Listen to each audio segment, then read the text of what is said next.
मैं आपका स्वागत करती हूँ आपके अपने सपनों की दुनिया द मिस्ट्री टेल में। यहाँ आप सुन सकते हैं अपनी मनपसंद कहानियाँ, और अगर कहानी पसंद आए तो लाइक, शेयर एंड सब्सक्राइब करना मत भूलिएगा। आज की कहानी है रेगिस्तान की गुड़िया। एक बार की बात है, दूर दूर तक फैले रेगिस्तान की एक सुंदर और शक्तिशाली रानी थी। रानी जितनी सुंदर और शक्तिशाली थी उतनी ही दयालु थी। उसके राज में खुशहाली थी। रानी की सिर्फ एक बेटी थी जो 2 साल की थी।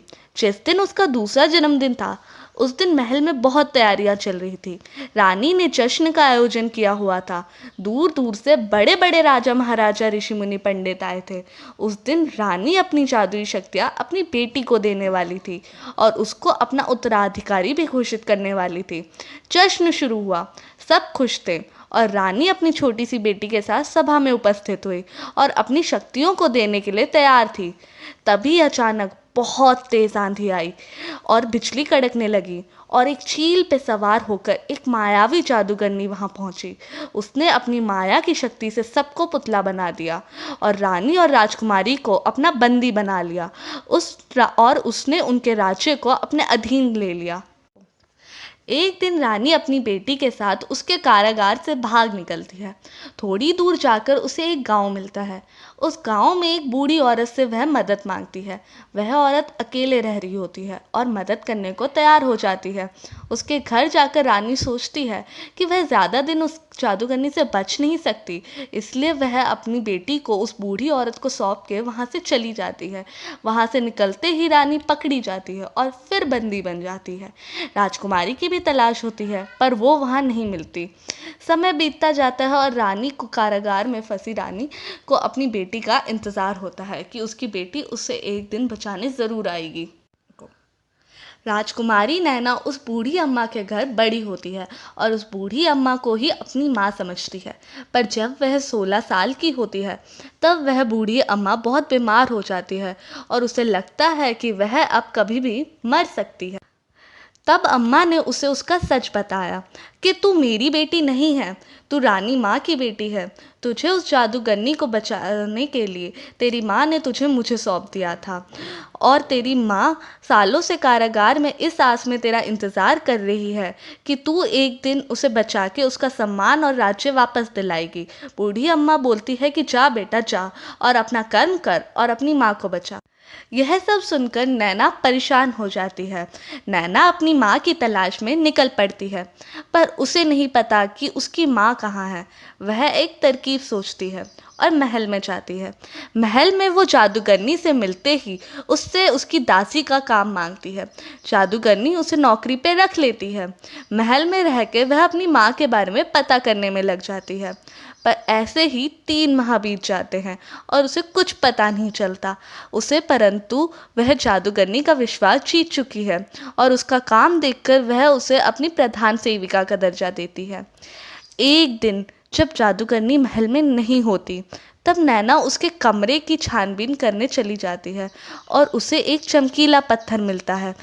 राजकुमारी नैना के छूते ही वह और तेज चमक पड़ता है और उसमें से एक आवाज़ आती है। वह आवाज़ पूछती है कि क्या जानना है। राजकुमारी उससे अपनी माँ का पता पूछती है।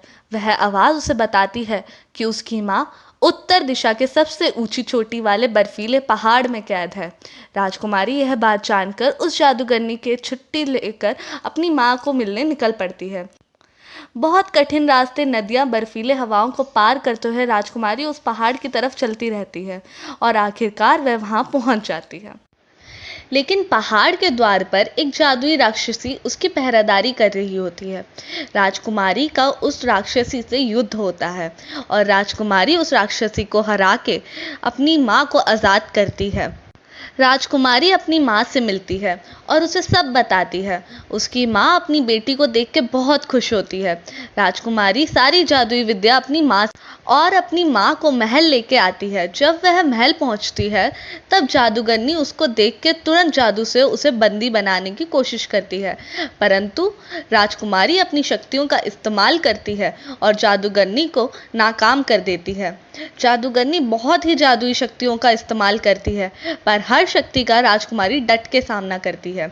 इस तरह जादुई युद्ध होता है जादूगरनी और राजकुमारी के बीच, जिसमें जादूगरनी और राजकुमारी दोनों ही बहुत जख्मी हो जाते हैं। राजकुमारी अपनी माँ से पूछती है कि जादूगरनी की मौत का क्या तरीका है। रानी बोलती है कि उसे नहीं पता, लेकिन एक महाज्ञानी ऋषि हैं, उन्हें ज़रूर पता होगा। राजकुमारी और उसकी माँ महाज्ञानी ऋषि के पास जाकर पूछते हैं। वह उन्हें बताते हैं कि जादूगरनी की जान एक गुड़िया के अंदर है और वो गुड़िया रेगिस्तान में कहीं है। तुम्हें उसे ढूंढ के ख़त्म करना होगा। उसके ख़त्म होते ही जादूगरनी मर जाएगी। राजकुमारी अपनी माँ के साथ उस गुड़िया की तलाश करती है। रेगिस्तान की उस तड़पती गर्मी में पूरे महंत वह दोनों गुड़िया की तलाश करते हैं और आखिरकार पा लेते हैं। वह गुड़िया बहुत सुंदर थी। थोड़ी देर के लिए उसे देखकर राजकुमारी भी मंत्रमुग्ध हो गई थी, पर तुरंत ही उसे ध्यान आया कि उसे इस गुड़िया को मारना है।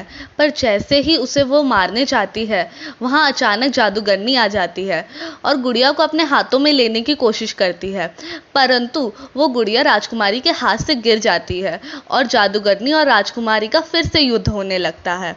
इसी युद्ध के बीच में रानी माँ जाके उस गुड़िया की मुंडी तोड़ देती है और उसको जला देती है। गुड़िया के जलते ही जादूगरनी भी तड़पकर मर जाती है और फिर राजकुमारी और रानी दोनों अपने राज्य में खुशी खुशी रहने लगते हैं।